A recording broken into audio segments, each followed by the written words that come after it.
The first thing Karina noticed was that the sand wasn't falling right. She'd been in the Mojave Basin long enough to know how desert grit moved in. Wind, the slow shimmer of it, the way it rolled over its own surface like something alive but barely. This was different. The sand 20 meters ahead of her survey stake was rising in a tight column, perfectly vertical, absolutely windless, pulled upward into the belly of something that had no business existing in physics she understood. She didn't scream.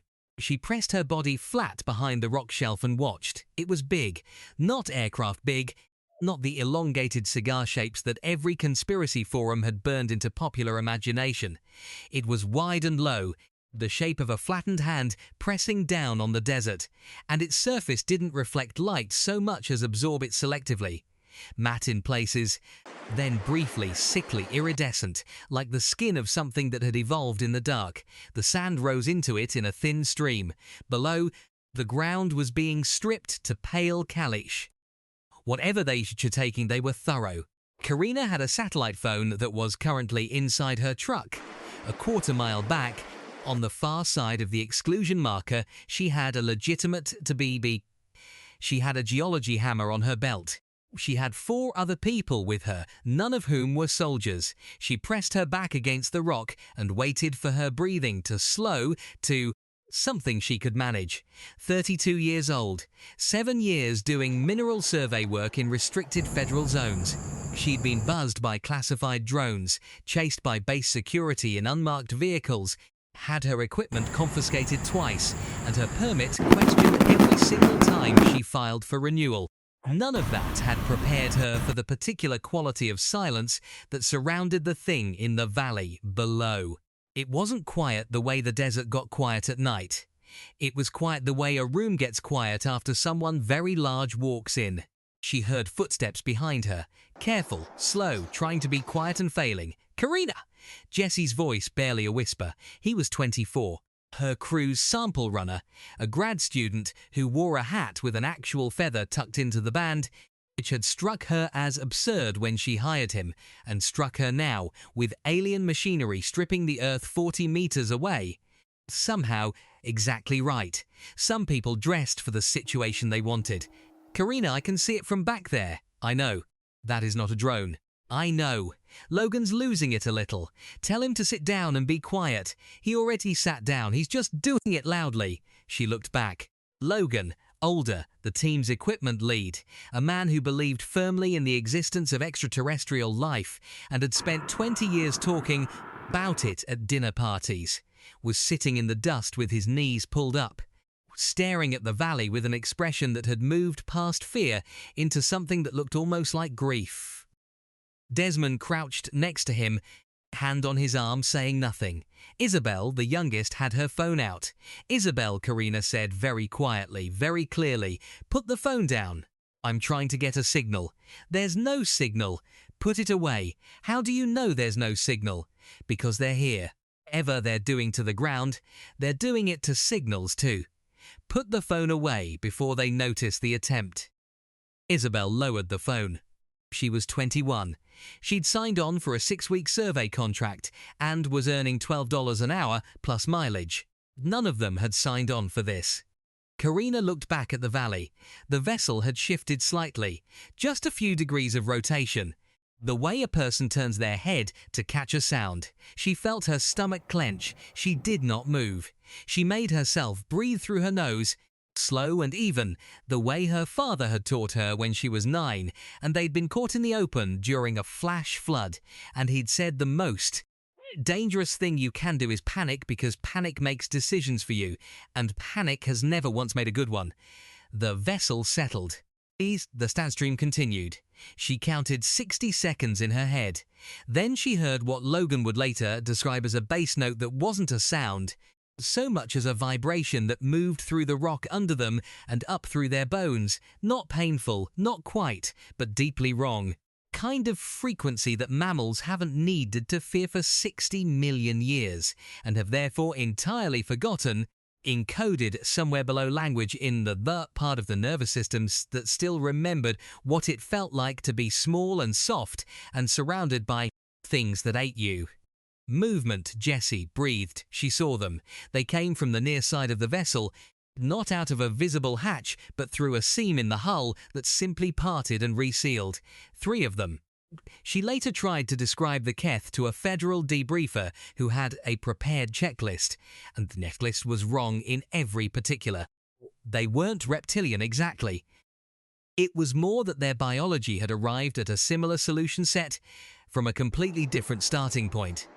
The skin was scaled, yes, but the scales were fine and overlapping like the pages of a book left in the rain, and the color shifted as they moved. Not camouflage, nothing so purposeful, just the natural consequence of a biology that had evolved under light spectra that hadn't included this sun. They moved on 4 limbs most of the time, but they could rear up, and the 2 forward limbs could separate at a joint that had no human equivalent, becoming something between a hand and a sensor array. Their faces had no mouths she could see. Communication happened differently. She knew this because the 3 who emerged didn't speak to each other. They coordinated perfectly anyway. The way a school of fish coordinates. The way neurons fire, they spread out across the extraction site. One of them stopped 30 meters from the rock shelf. Karina stopped breathing.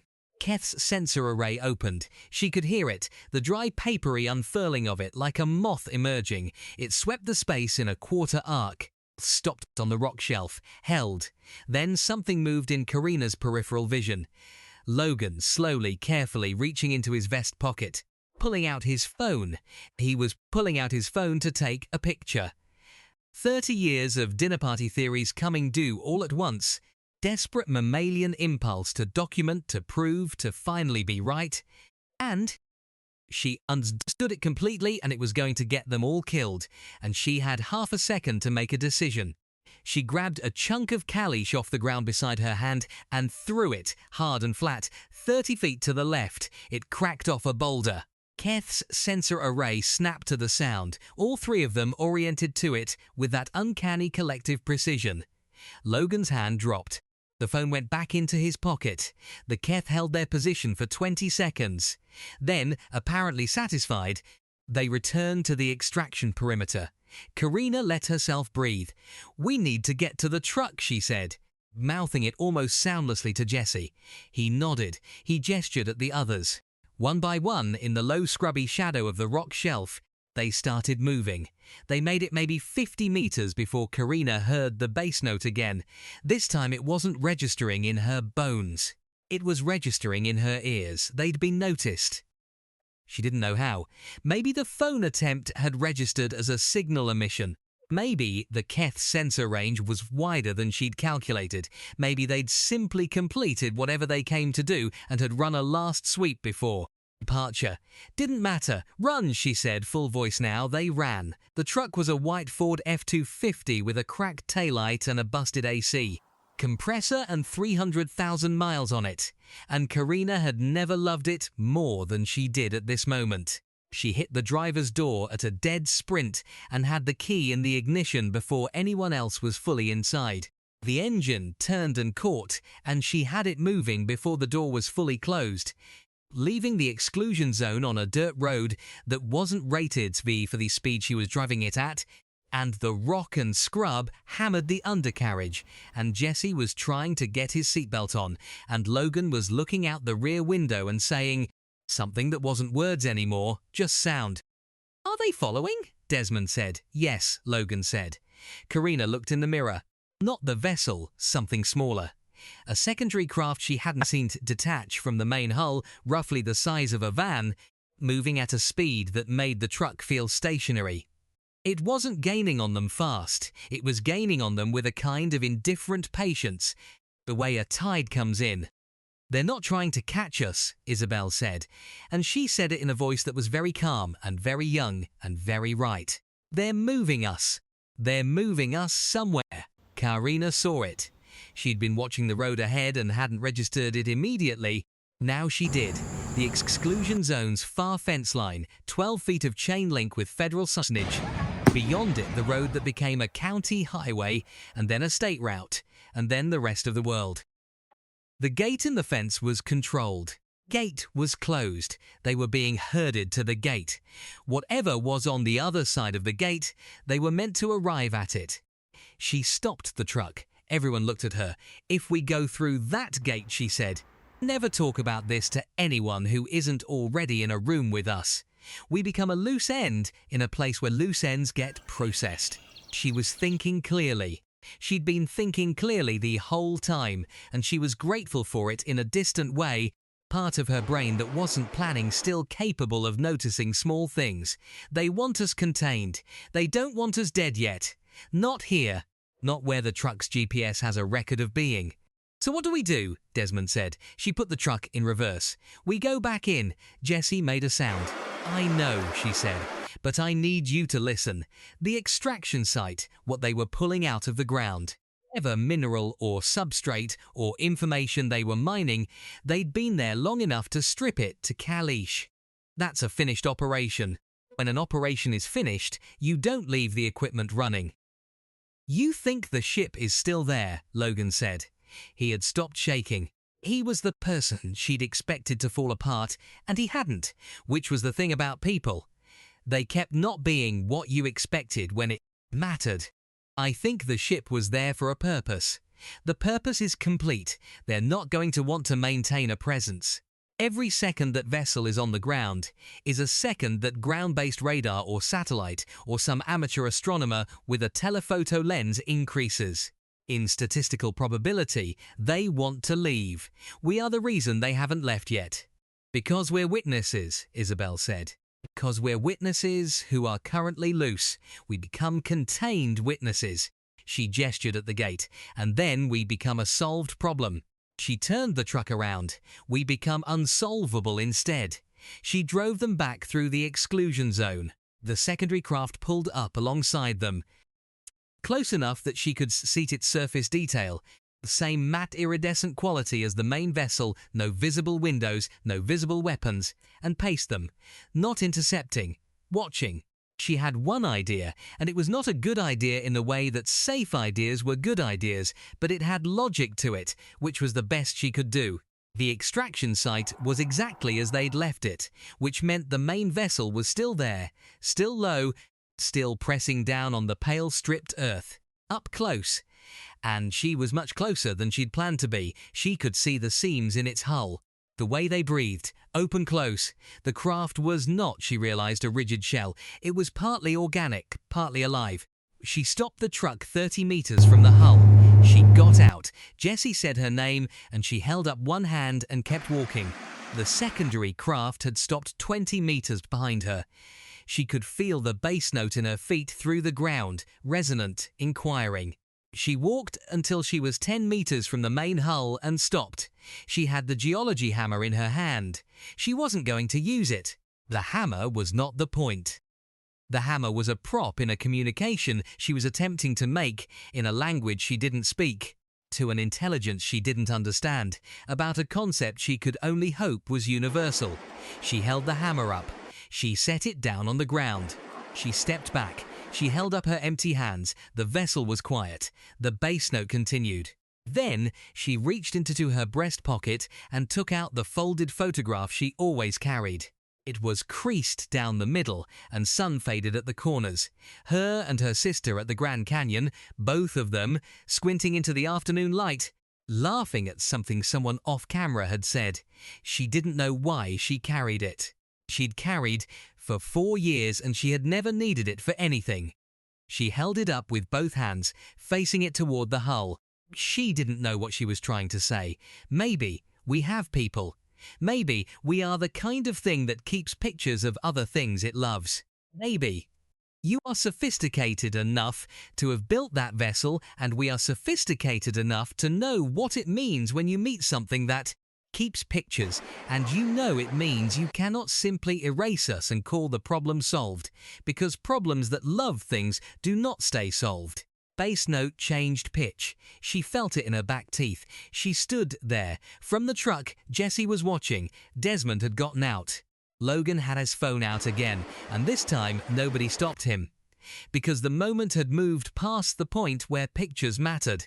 Isabel was crying quietly and doing nothing else, which was the most honest response to the situation that Karina had seen anyone produce.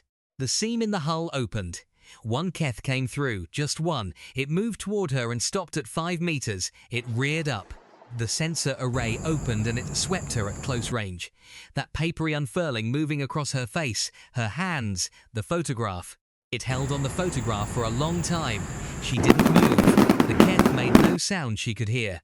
It turned its head, or the structure that served the purpose of a head, and oriented back toward the vessel. Some communication passed between it and whatever was inside. She felt the bass note modulate, twice, 3 times. Then the seam closed. The vessel shifted. The ground shuddered. The extraction equipment, whatever invisible mechanism had been pulling substrate from the caliche, went silent, and the vessel rose, not dramatically, not explosively, slowly with a kind of immense deliberate care, the way something very old moves when it has no reason to hurry. The secondary craft rose with it. Together they climbed into the afternoon sky, growing smaller, the iridescence fading as they went until they were nothing, and then they were gone. Keth that had come to meet her was still standing 5 meters away. Karina looked at it. It looked at her. Then it did something she had not expected. It reached one of its forward limbs, that impossible joint extending, the sensor array folding back, and it pressed the flat surface of the limb to the stripped caliche ground. Held it there for a moment. Then it withdrew its limb, and in the pale dry earth there was an impression, like a handprint, like a signature. It reared up one final time and oriented its sensor array toward her, and she had no idea what it was doing. She would spend years not knowing what it was doing, but she held up her hand anyway, empty, open, way you hold up a hand to someone who is leaving. The Keth walked to the edge of the extraction site and was simply not there anymore. She didn't see it go. She didn't see a craft. It was there and then it wasn't, the way certainties go. She stood in the stripped desert and listened to the quiet. Jesse came up behind her. He stood next to her for a moment without speaking. He had the hat with the feather still on his head. It was dusty and bent out of shape, and he adjusted the brim with 2 fingers in a way that was so completely, specifically human, the small habitual gesture, meaningless and indelible, that she felt something move through her chest that wasn't quite grief and wasn't quite relief. "You held up a photograph," he said. "I know of you and your sister. I know what it was a photograph of. Did you think that was going to work?" She thought about it. "I thought it was true. Sometimes true is the only card you have." She put the photograph back in her pocket. Sometimes it's enough. Logan was taking pictures of the handprint in the caliche. Desmond was on the satellite phone, which was working again, talking to someone in a measured voice about needing immediate contact with someone specific at a federal level. Isabel had stopped crying and was sitting on the truck's running board writing, in a small notebook she produced from somewhere. Karina looked at the horizon where the vessels had gone. The sky was perfectly blue. A hawk was turning slow circles over the valley. The desert smelled of dry rock and sage and the faint mineral sharpness of something she couldn't name, something that had touched this ground from very far away. She'd built her career on the premise that the Earth gave up its secrets if you paid attention, that if you looked at the strata of rock long enough, with enough patience and enough rigor and enough willingness to be surprised, the rock would tell you exactly what had happened here, and when, and at what temperature, and under what pressure, and whether anything had lived and loved in the shadow of these events. The Keth had come to extract something from the Earth. They were professionals. They were efficient. They had technology so far past hers that she might as well be comparing a geology hammer to a continent. But she was still here. She was still here because she'd understood. In the 31 seconds between turning the truck around and getting out of it, something that she suspected the Keth, for all their sophistication, had not fully calculated. That humans were not primarily defined by their tools or their technology or their violence. That what made humanity most specifically itself, The thing that had gotten it out of the trees and across the ocean and through every extinction-level misery the planet had ever thrown at it was not cleverness and not ferocity, but the nearly insane commitment to connection, to meaning, to keeping a photograph of your sister in your breast pocket in the desert because you love her and the world is hard and sometimes you need to be reminded of the things that are worth it. You couldn't process that. You couldn't calculate a leverage point on it. It wasn't a problem to be solved, just what they were. Jesse adjusted his hat. "We should call someone," he said. "Desmond's handling it. I mean, someone else. Anyone. Someone who can help us figure out what just happened." She watched the hawk. "I'm not sure that's a thing that can be figured out from the outside. So what do we do?" She reached into her vest and took out her field notebook. It was thick with survey data, mineral samples cross-referenced, GPS coordinates, small professional notations in her careful handwriting. She opened it to the next blank page. "We write it down," she said. "All of it, everything we saw and everything we did. In our own words, from our own perspectives, don't agree on a single shared version until we've each written our own first." She uncapped her pen, because what happened here was real. Real things deserve to be recorded honestly. Logan looked up from the handprint. "They're going to confiscate those notebooks." "Probably," she said. "Write it down anyway." She bent her head and began. The hawk circled. The desert ticked with heat. A long way off, past the fence line and the county road and the state route and the years that were going to be strange in ways none of them could yet articulate. The world continued in its ordinary motion, unknowing and unastonished. Inside the exclusion zone, 5 people sat in the dust of a stripped and silent valley and wrote down what it meant to be human in the presence of the unimaginable. They wrote it in plain language. They wrote it in their own words. They wrote it as carefully and as honestly as they could, because that was the only response to the universe that had ever been worth a damn. The impression in the pale caliche stayed. Wind came as it always does in desert country, shifting the fine surface grains, rounding the edges of things. But the impression stayed. For years after, when Karina tried to explain to people what had happened in the exclusion zone that afternoon, in the evenings when someone had heard rumors, in the official depositions where she answered only what she was directly asked, in the one conversation she had with her sister that she was never able to finish, she kept returning to the same moment. Not the vessel. Not the Keth's sensor array moving across her face. Not even the moment the ships rose, and she stood alone on the stripped ground and understood that she was still alive. The moment she kept returning to was Jesse adjusting his hat, the small human gesture, the pure unmistakable vanity of it, a habit, the self, insisting on itself in the middle of the incomprehensible. The feather in the band, absurd and bent. His hand going to the brim without thought. That was the thing the Keth couldn't have predicted. That was the thing they couldn't have calculated into their models of what encounters with this species would look like. Not the photograph. Not the empty hands. The hat. The insistence on being specifically themselves. She thought it was why they left. She thought it was the one variable that had no good answer in any calculation a mind like theirs could run. What do you do with a creature that, your vessel 30 meters from its face and its entire life contingent on a decision you haven't yet made, reaches up and adjusts its hat? Do you do with a thing that is that irreducibly, defiantly, incomprehensibly itself? You make a mark in the ground, and you leave.